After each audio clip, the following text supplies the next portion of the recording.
अभी सब जानने चाहूँगा, जो इस वक्त मशीन आपके बिल्कुल सामने मौजूद है, क्या है, कितना इम्पैक्टफुल है और आखिर पाकिस्तान नेवी को क्यों ज़रूरत पेश आई कि वो भी UAV की जानिब बढ़े?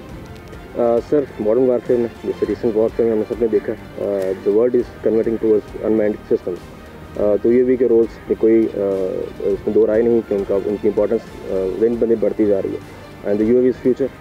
और उसी को पेश नज़र रखते हुए पाकिस्तान नेवी ने 2010 में पहला UAV इंडक्ट किया और बाकायदा तौर पर 2013 में UAV का स्क्वाड्रन इनिशिएट किया। इस वक्त हम जो मौजूद हैं, ये हमारे पास ल्यूना NG टैक्टिकल सिस्टम, और ये बर्ड जो है ये कैपेबल है आपके कोस्टल एवार्ड्स में और आपके सी में सर्वेलेंस करने के लिए।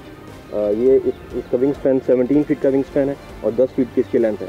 It is capable to carry 2 different kind of payloads, जिसमें अगर आप इसका हैवी पेलोड कैरी करें तो it can have endurance of more than 6 hours, और जब इसका स्टैंडर्ड पेलोड आप कैरी करते हैं तो it can even fly for more than 12 hours. अगर आप इसको फर्दर डिटेल्स की बात करें तो ये एक पिस्टन इंजन के साथ फैब्रिकेटेड है, जो कि इसको अप टू 18,000 की हाइट तक फ्लाई करवा सकता है। अगर ख़ास तौर पर इसकी खुसूसियात की बात करें, अभी हम देख रहे हैं जिस तरीके से सामने ये टिप है, इसका डिज़ाइन इस तरीके से क्यों है? क्या ये सारे ड्रोन्स इसी तरीके के क्यों, या ख़ास तौर पे स्पेसिफिक एक कह लें कि मिशन के तौर पर इसको डिज़ाइन किया गया?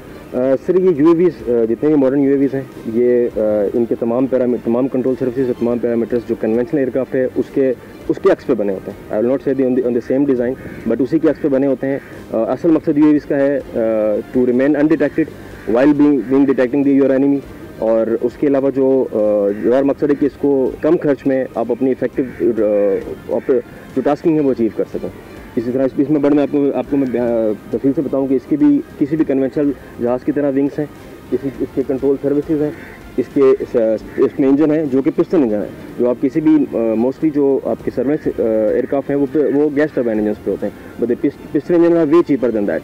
तो ये पिस्टन इंजन पर डिवाइन है जो इसकी ऑपरेटिंग कॉस्ट को रिड्यूस करते हैं, जो इसकी मेंटेनेंस कॉस्ट को रिड्यूस करते हैं। सर, जहाँ तक दूसरे जहाज़ों की बात है, जो जहाज़ इस रोल में ऑपरेट हो रहे हैं, जो कि सर्वेलेंस रोल में ऑपरेट हो रहे हैं, उनमें मोस्टली जहाज़ आपको टर्बोजेट इंजन मिलते हैं। वो इंजन जो कन्वेंशनल एयरक्राफ्ट में लगे होते हैं, जो कि बड़े एयरक्राफ्ट में जो ज़्यादा पैसेंजर कैरी करते में लगे होते हैं, वो आप उनकी फ्यूल कंजम्पशन ज़्यादा होती है, उनकी मेंटेनेंस कॉस्ट ज़्यादा होती है, उनकी मशीन कॉम्प्लिकेटेड होती है, उनकी डिज़ाइन कॉस्ट ज़्यादा होती है, जिसकी वजह से वो काफ़ी महंगे ऑपरेट करने के लिए होते हैं। These are the regular piston engines, वो जो गाड़ियों में यूज़ होते हैं, वो जो मोटरसाइकिलों में यूज़ होते हैं, और जो बिल्कुल स्मॉल आप कह लें स्पोर्ट्स एयरक्राफ्ट में यूज़ होते हैं। These are the same engines, और मोस्टली दुनिया में UAVs में यही इंजन यूज़ होते हैं, जो टैक्टिकल यूज़ में स्पेशली, ताकि आपकी डिज़ाइन कॉस्ट रिड्यूस हो जाए, आपकी मटेरियल कॉस्ट रिड्यूस हो जाए और आपकी मेंटेनेंस कॉस्ट रिड्यूस हो जाए।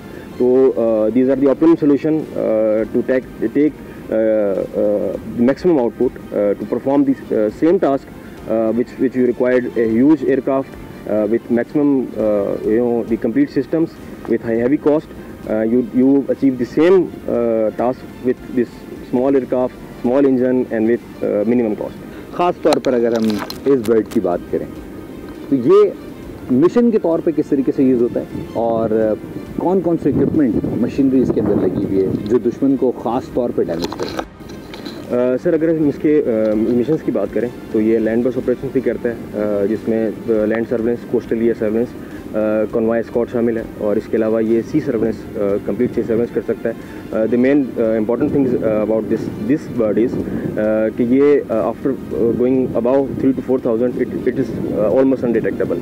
ना तो इसकी आपको आवाज़ आती है, ना इसकी आपको तस्वीर आती है, और ना ही आपको बीइंग हैविंग लो RCS या आपको रडार पर डिटेक्ट हो सकता है। और इसकी एक और इंपॉर्टेंट बात कि टैक्टिकल UAVs आर मूवेबल, और ये बिल्कुल भी रन में डिपेंडेंट नहीं है। ये इंतहाई अनकन्वेंशनल तरीके से ऑपरेट करते हैं, जो आपको मोबिलिटी परफॉर्म करते हैं कहीं भी ऑपरेट करने से। सब्सक्राइब करें और बेल दबाएं ताकि कोई खबर रह न जाए।